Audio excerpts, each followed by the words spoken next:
Thanks for the introduction, Rebecca. I am Gareth Baldrica-Franklin. I'm a PhD student at the University of Wisconsin. And today I'm going to talk about nonlinear stories in relation to atlases. And I'm broadly interested in these kind of larger scale forms of storytelling that go beyond one individual map. And so today I'm going to be sharing part of my thesis research that really looked at this relationship and also looked a little bit at some pedagogy things and teaching things. And at this point, this is a couple years old, so I'm also going to share some of my reflections and sort of current research directions that are maybe slightly different from what I'm talking about now. So let's start with some narrative theory. Woo! Yeah, a lot of enthusiasm for narrative theory. Okay, noted. So, I'm just going to broadly talk about narrative structure. And we can think about narrative structure in two ways. In one way, we can think about structure as the chronological order of events in a story.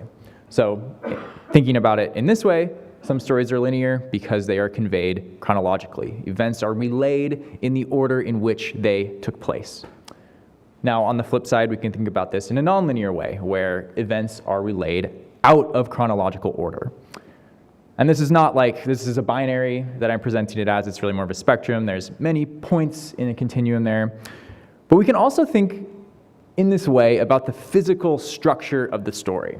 So if we think about something like a story map, So the physical structure of a story has inherent linearity or nonlinearity. So a story map, for example, is pretty linear. You scroll down a page. So even if the events are relayed out of order, the actual physical structure of the story is linear.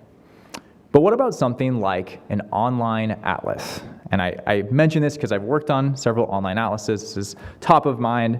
We think of an online atlas as a series of interconnected web pages that might lack an inherent order. How do we think about structuring a story in that way?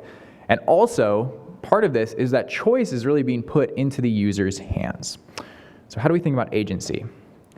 And this is further complicated by the fact that in an atlas, we have kind of multiple levels of narrative going on. We have individual maps, individual pages, web pages or print pages, and we can also think of these pages coming together in a way that would create a more comprehensive, interconnected narrative. I'm just going to hope this comes back and just keep talking because I wasn't going to move on from my slide just yet. So, okay, perfect. So we can kind of think of this in the sense of a book that has different chapters, and we can think of individual maps as chapters or short stories in a linked collection. So ultimately, we have this broader overarching narrative, though, across the whole atlas, and we need to attend to both of these levels when we're thinking about this larger story. So my work is really going to only scratch the surface of this, but let's kind of get into what I actually did and what I'm actually doing. So next, let's talk about this tool called Global Madison. So this is a teaching tool that we use at the University of Wisconsin in several undergraduate classes. Maybe you have used this tool if you went to UW and were an undergrad. This was first created in 2014, and I was tasked with updating it in 2021. And just the basics of it, it's essentially a walking tour that students use on their phone. They get to see Madison and go from site to site. When they reach a particular site, they tap on a little icon, and really they're being taught to use the city as a learning environment and learn how to read the landscape. Okay, so that's the basics. There's maps, images at each stop, and there's also some questions related to three common themes: interdependencies, inequalities, and alternatives. Oh, and this is about globalization, so trying to connect Madison to kind of larger global processes. So we had this tool, and we wanted to think about how we could potentially broaden its reach to people who either could not do the tour physically for accessibility reasons, or just who were not physically in this part of Madison. So thinking about places like high schools in the area, community colleges. And while this interface is great when you are there looking at it on your phone, it doesn't really work too well on a desktop environment. It's mobile first and maybe mobile only. And also, you are in the physical environment when you are out doing the tour, and when you are at home, you aren't there. And so it's a fundamentally different experience. And so I wanted to think about how we could kind of redesign this for more desktop use. So the challenge, though, is kind of as I was hinting at.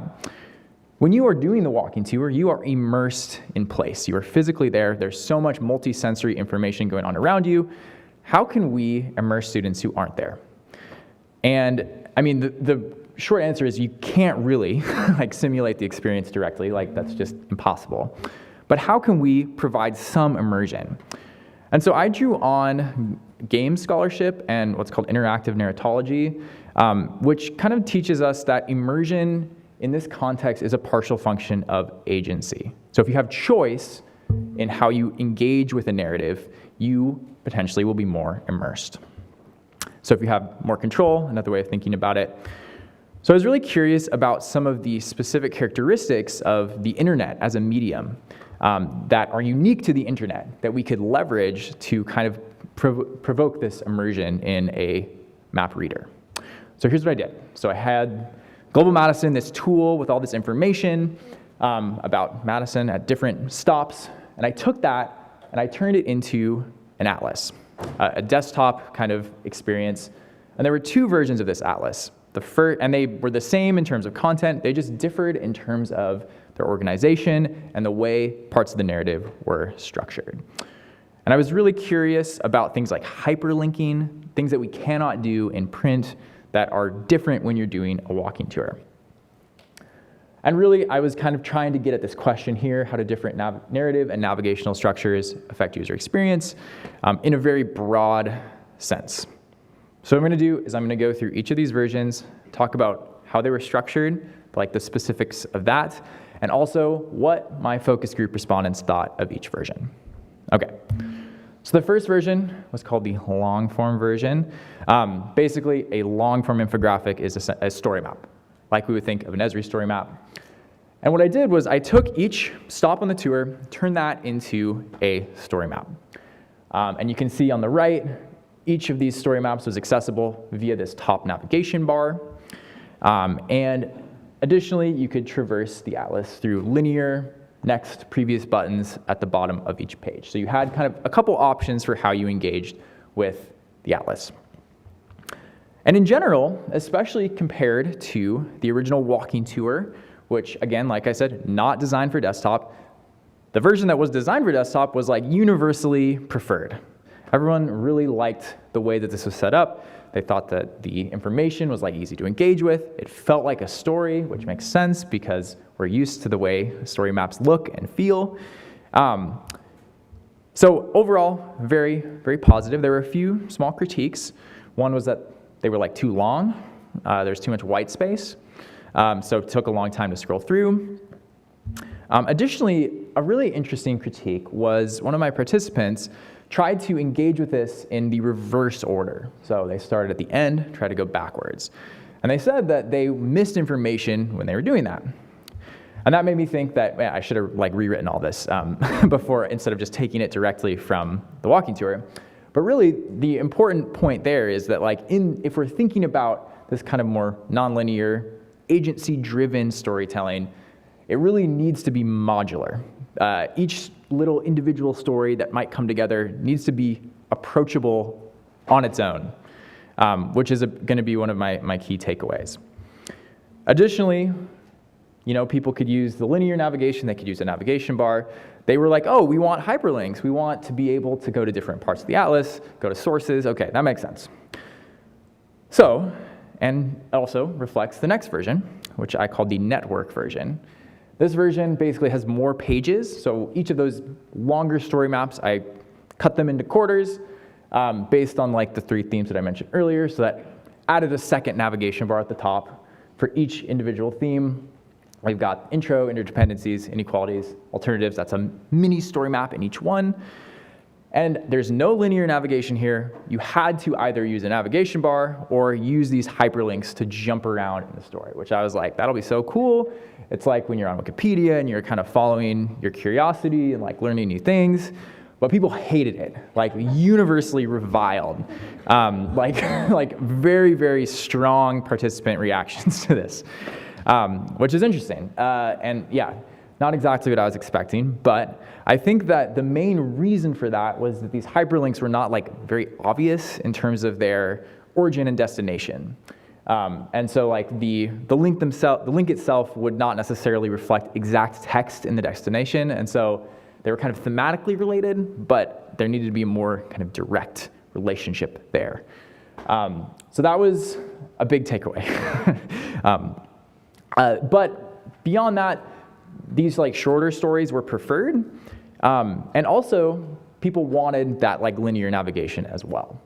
And so that kind of like leads into some just like design recommendations for this very specific form of atlases, online atlases.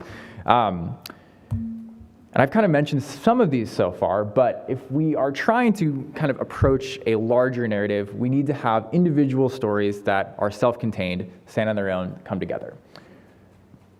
You also don't know how people are going to engage with something. So in my mind, right, like I wanted people to go in and explore and like get this very emergent experience.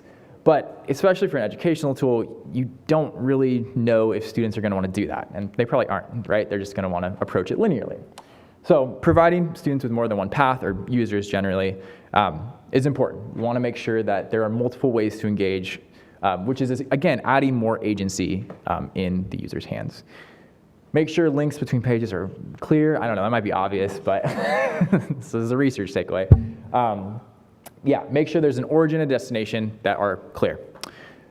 Make sure your story maps aren't too long, don't have a lot of white space. And the last thing is something I didn't really talk about, get a chance to talk about because of time, but vary voice in the story. Like have multiple perspectives, have multiple narrators. Again, that could be a whole other presentation. And so I want to end with some like provocations, I guess, that I'm thinking about now. And that is really the role of place in all of this. And I think I have thought more and more about place in relationship to maps. If we think about this tool, Global Madison, it's like a walking tour. But I think starting to think of it as an atlas in and of itself has been a generative strain of thought, because an atlas is a large thing that has a lot of information in it. Now, this walking tour has a decent amount of information in it, but there's all this additional, like I said, multi-sensory information that you get from the environment, and that's kind of part of the atlas. And so moving forward, I'm thinking not only about kind of these desktop-only interfaces, but also like how we can think through the actual role of the environment in interaction with the map. So again, what is the role of place in maps? It's a very like broad, open-ended question, but that is what I'm currently thinking about. And I might actually have time for a question or two. Is that one question? Okay, awesome. All right, yeah, thank you everyone.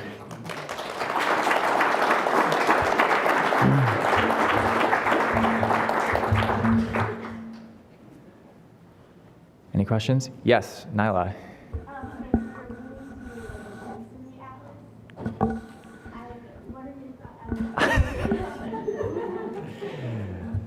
Yeah, I don't know. I think that I am interested in how we can kind of provoke and promote like a multisensory engagement in environment. So an atlas that would say like, oh, what are you smelling right now? You know, that would be like one example for how to do that, but still ongoing strain of thought. But thank you.